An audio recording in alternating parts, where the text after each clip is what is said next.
The Whitmore family's quarterly brunches weren't really about catching up. They were about comparing assets. This morning, in a marble-clad penthouse in downtown Miami, promised more of the same.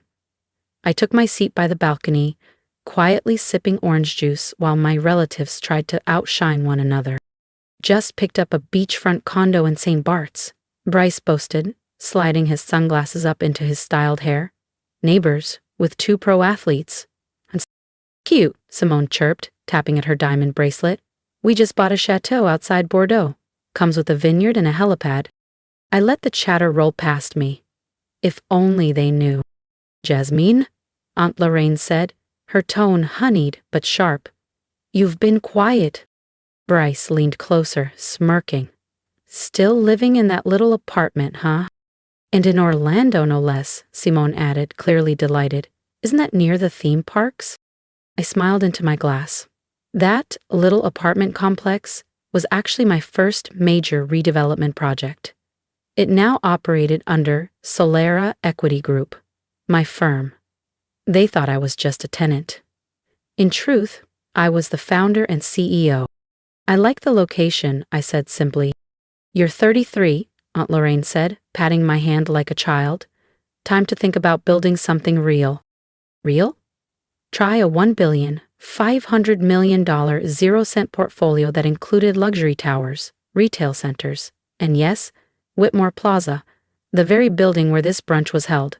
I'd acquired it 3 months ago, quietly, through a blind trust no one in this room could connect to me. I'm doing just fine, I replied, setting my glass down and folding my napkin. And for the first time all morning, they had nothing left to say. Rice smirked. You can't even qualify for a mortgage. I leaned back in my chair and let the comment hang. Because in about 2 weeks, the commercial lease renewal for Whitmore Plaza would land on their desks. And guess whose name would be on the letterhead? Dad finally looked up from his mimosa. Now, Bryce, not everyone's gifted with your flair for timing. Jasmine made her choices, Aunt Lorraine sighed, shaking her head like I'd abandoned some golden destiny. Maybe as an influencer, or the trophy wife of a crypto founder.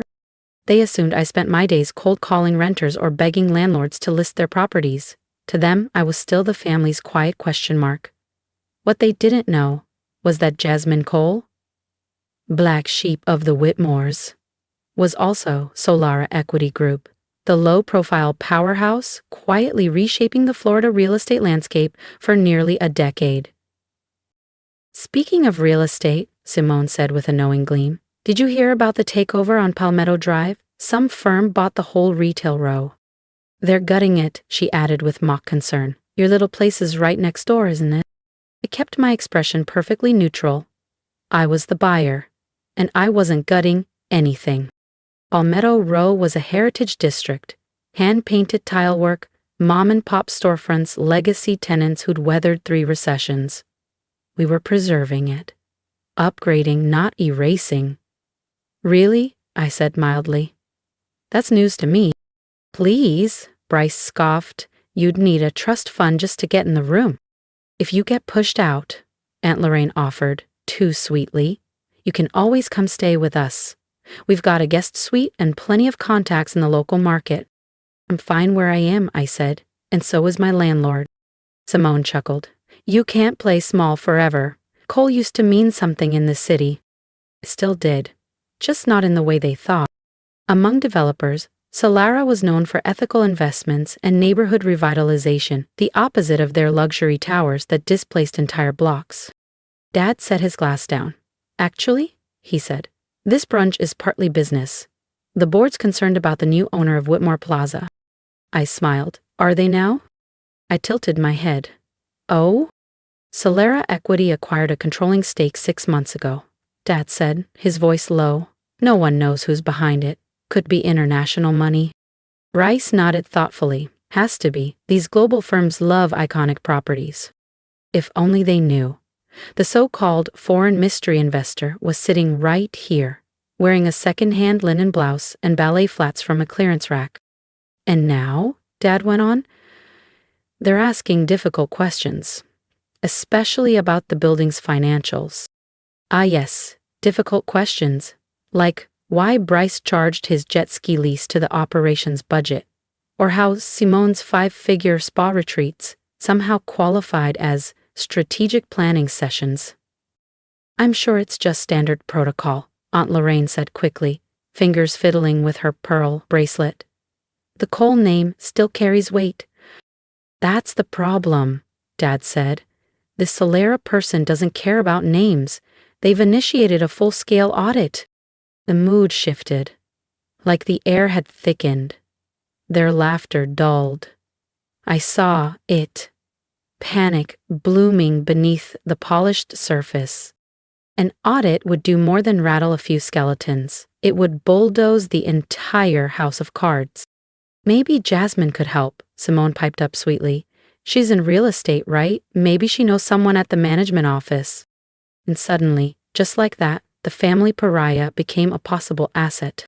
I mostly handle boutique properties, I replied, my tone easy. Nothing the scale of Whitmore Plaza. For God's sake, Bryce snapped. You can't lift a finger for your own family. Aunt Lorraine shot him a look, but no one else jumped in. Dad returned to scrolling on his phone, detached once more.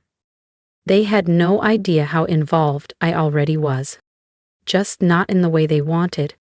Tomorrow morning, Solera Equity would issue a formal statement. Effective immediately, Whitmore Plaza was under complete operational overhaul. No more backdoor budgets. No more sweetheart deals with relatives. No more treating a corporate asset like the family's personal slush fund. I glanced around the penthouse, art curated with building reserve funds, velvet sectionals billed 3 times above cost, fixtures installed by Simone's fiancé's firm with laughably padded invoices.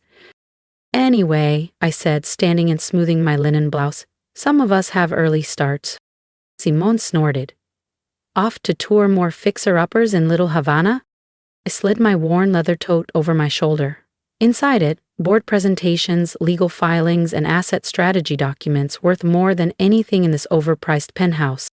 Oh, Jasmine, Aunt Lorraine called out in her saccharine voice. Next time, try dressing a little more polished. You're still a Cole after all. Appearances matter. I smiled, walking toward the elevator. Don't worry, I said. Tomorrow, I'll look exactly how the Coles expect. They just didn't know I already ran the empire they thought they owned. If you've been silently rooting for Jasmine from the start, don't miss what happens next. Subscribe to the channel so you're the first to see how this family reacts when the woman they mocked walks into the boardroom with full control. The next morning, I stood in my actual office, a sunlit penthouse suite high above downtown Miami, ready for the moment I'd orchestrated for over 12 months. Layla, my executive assistant, entered with practiced precision, placing a cappuccino beside my keyboard. The Whitmore Plaza board's assembled. Your family showed up early. Looks like they're lobbying the independents. I grinned, imagining Bryce trying charm over desperation. Audit packets. All delivered. The forensic review revealed more than we expected. She hesitated. You sure you want to go through with this? There's no undoing it. They need to understand, I said quietly, turning to the window. Legacy doesn't excuse corruption. In the glass, my reflection was calm, clear, and finally, undeniable. Gone were the linen blouse and ballet flats. Today, I wore a deep navy Altuzares suit. Precise tailoring. Quiet power. The kind of outfit Aunt Lorraine once imagined I'd wear to impress a husband. Instead, I'd wear it to dismantle their illusion of control. The ownership announcement goes live in 20 minutes, Layla said, handing me a sleek tablet. Once it hits, there's no more mystery. Perfect, I replied, picking up my briefcase. Let's begin. The boardroom at Whitmore Plaza fell silent as I entered. My family was huddled near the far end. Underprepared, overdressed, and visibly anxious. Excuse me, this is a closed session, Bryce snapped. Who the hell are you? I calmly set my briefcase at the head of the table. Jasmine Cole, I said, founder and sole owner of Solera Equity. The firm that now owns this property, and several others, your family mishandled. Iran's face drained of color. Simone opened her mouth, but no words came. My father sat frozen, his hand tightening around a Mont Blanc pen. "Jasmine," he whispered. I gave a polite nod. "Good morning." I opened my case and began distributing thick audit folders. "Shall we take a look at your accounting?" "This is absurd," Bryce sputtered. "You're just—" "What?" I asked. "The underachiever? The one in discount shoes?" Simone blinked rapidly. "But you show rentals." "I work," I said. "And I built something real, quietly, ethically." The independent board members leaned in, watching the dynasty unravel. "These folders," I continued, "document every diverted fund, every bloated invoice, every business dinner charged to maintenance accounts." I slid one last file across the table. "Bryce, would you like to explain the $2,300,000 0 cents in renovation costs that funded your St. Bart's condo?" His face flushed so violently I thought he might faint. "Or, Simone," I continued, flipping the next tab in the binder, "perhaps you'd like to explain your fiancé's invoices flashing triple the market rate for standard HVAC repairs." "You'd drag your own family through this?" Aunt Lorraine gasped, clutching her pearls. "No," I said calmly. "You dragged yourselves. I'm just making sure someone holds up the mirror." Dad finally spoke, his voice low and urgent. "Jasmine, sweetheart, we can explain." "Don't," I said, holding up a hand. "I watched this family treat Grandfather Whitmore's legacy like a personal trust fund. While you dismissed my modest life, I was building something enduring, on principle, not pretense." "But why?" Simone whispered, dazed. "Why hide it?" "I didn't hide anything," I said. "I lived simply. I invested intentionally. You assumed wealth had to flaunt itself." "The Palmetto Drive units," Bryce stammered. "You actually live there?" "I own them," I said, "and much of the surrounding block. And no, I'm not demolishing it, because some of us believe success should serve people, not bulldoze them." Suddenly, a ripple of buzzing filled the boardroom. Phones vibrated. One of the independent directors looked up, eyes wide. Solera Equity confirms CEO's identity. Jasmine Cole, long-dismissed member of the Whitmore family, revealed as owner of $2 billion, 0 cents real estate portfolio. Lorraine fumbled with her screen. "Named among top ethical developers," she read aloud. "Affordable housing, heritage restoration." "This will destroy us," Simone murmured, color draining from her face. "No," I said. "This will protect you from yourselves." Effective immediately, Whitmore Plaza will operate with full transparency. No more backdoor contracts, no more budget gymnastics. "And if we don't agree?" Bryce tried to sound confident, but his hands shook. I leaned in slightly. "Then I'll deliver these findings to the IRS. And they're far less polite than I am." The room fell still. "What do you want?" Dad finally asked, his voice subdued. "I want you to remember what the Cole name stood for. Before all this," I said, locking eyes with each of them. "Grandfather Whitmore didn't build empires. He built communities." I gathered the audit folders with deliberate calm. "You have a choice. Work with me to rebuild that legacy," I said, voice steady. "Or find another place to live. I hear there are charming efficiencies in Little Haiti." I turned toward the door. "Jasmine, wait." Dad's voice halted me. "Feel I was wrong about you." I paused, then nodded. "Yes, you were." The days that followed felt like something out of a prestige drama. Headlines flooded every feed. Miami heiress exposes family empire in stunning corporate coup. Aunt Lorraine stepped down from every civic committee she chaired. Her public image couldn't weather the fallout. Simone's fiancé's contracting business shuttered within a month of the audit findings. But not all of it was sour.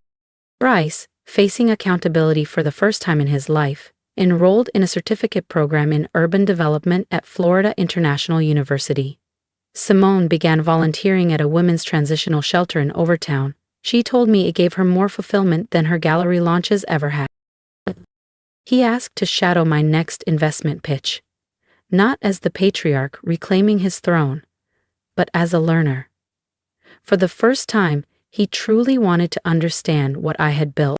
6 months later, I sat in my Palmetto Drive apartment, yes, I kept it, reviewing our new quarterly performance. Whitmore Plaza was thriving, occupancy was steady, vendors were paid on time, and local businesses were making real gains.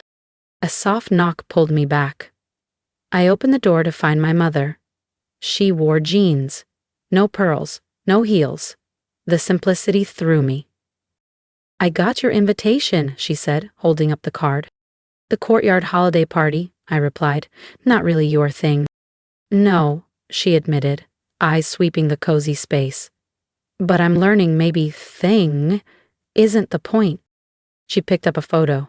Me at 23, grinning, holding my first real estate license.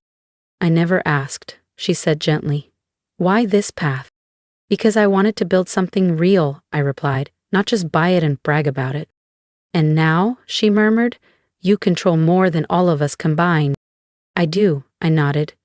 "But control was never the goal. Purpose is." She looked at me for a long moment. "Will you teach me?" "Come tonight," I said. "Meet the families who've lived here for decades. Hear their stories. That's where legacy begins." That evening, I stood at my window overlooking downtown Miami, where the city lights shimmered like quiet applause. In the distance, Whitmore Plaza stood tall, not as a shrine to excess, but a reclaimed symbol of accountability and care. Beneath me, the Palmetto Drive complex hummed with gentle life. Restored balconies, tiled murals, herb gardens planted by tenants. A building once seen as a teardown was now a cornerstone of community. My phone buzzed. Partnership offers, interview requests, conference invites. Solara Equity was now synonymous with values-driven investing. But I kept my calendar light, my mornings slow. I wasn't chasing headlines. I was building something that would last longer than any headline ever could. Because sometimes, the person they dismiss becomes the one they must look up to. And the strongest success stories aren't the loudest. They're the ones that endure. A week later, at the Palmetto Drive holiday party, I stood near the garden lights, watching my family slowly adjust to a world they once dismissed. Mom sat beside Mrs. Alvarez, who had lived here 41 years, listening as if it were the first time she truly heard someone. Bryce was hanging lights with Mr. Daniels, our Vietnam vet and longtime resident. Simone was handing out tamales, laughing freely with children who'd made her sugar ornaments. They were beginning to understand. Real wealth isn't about possession. It's about preservation. What you uplift, what you honor. Dad joined me near the cocoa stand. "You know," he said, "your grandfather believed buildings should protect people, not just profit from them." I nodded. I found his old journals, pages of notes about keeping rents fair, helping small businesses. We lost sight of that. He looked at me, not with shame or pride, but recognition. "You could have destroyed everything we built." I smiled gently. That was never the point. I wanted to build something that would outlive all of us. Because in the end, if this story resonated with you, drop a comment below. What quiet victories have you claimed while no one was watching? What legacy are you building? And let's talk about the hard work that no one claps for, the dreams that take time, the resilience it takes to keep going when no one believes in you, but you. And if you're standing at the edge of your own turning point, don't waste your breath trying to cope. Start small, start quietly, but start with purpose. Support this journey by subscribing to the channel. There are more stories to come, stories about second chances, silent strength, and the kind of success that doesn't need validation. Because legacy isn't something you inherit. It's something you create. And sometimes, the best revenge isn't revenge at all. It's becoming exactly who they said you'd never be. So subscribe, stay with me. Let's build something that lasts.